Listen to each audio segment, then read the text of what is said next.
beberapa kali tindakan asusila sejak diculik dan ditemukan di daerah Singepadu, Gianyar. Menurut Kapolresta Denpasar Kombes Polisi Hadi Purnomo, saat ini pihaknya masih melakukan pemeriksaan terhadap korban LAC karena korban dalam keadaan trauma. Di samping itu, pihaknya kesulitan membuat sketsa wajah pelaku karena minimnya saksi. Dari hasil keterangan korban, saat itu pelaku berjumlah 1 orang dengan menggunakan mobil Toyota dengan plat nomor kendaraan berakhiran XS. Modus penculikan yakni korban diminta mencari jarum di dalam mobil, kemudian pintu mobil ditutup oleh pelaku. Korban diajak berputar-putar dari TKP Sesetan, Jalan Nangka, Ubud, dan terakhir diturunkan di Singapadu, Gianyar. Saat di dalam mobil, korban berada di bawah ancaman.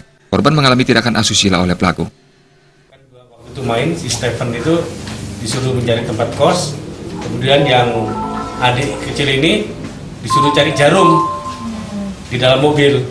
Ada jarum di dalam mobil. Nah, waktu dia masuk, baru ditutup pintunya. Dari TKP mana? Kesetan, ya. Kemudian muter-muter sampai ke Jalan Nangka, kemudian sampai ke Ubud, kemudian diturunkan ke Singapadu. Dugaan tindakan asusila itu dilakukan di mana?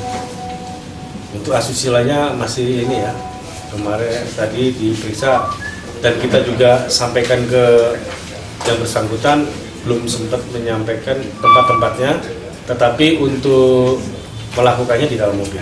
Rencana akan membuat sketch gambar dulu raut mukanya karena kita minim untuk saksi-saksi, ya, termasuk nanti kita cari CCTV yang ada di sekitar lokasi TKP.